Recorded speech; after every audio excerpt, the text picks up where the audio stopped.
একটা ভিডিওতে এসে বলেছেন এটা মনে কথা না।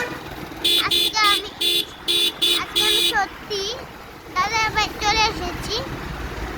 আর এখানে শুক্রবার জন্য আজকে আমি কি করতেছি, দাদার বাড়ি যাচ্ছি, কারণ ওখানে আজকে কালকে মাহফিল হবে। আপনারা বলে দিন।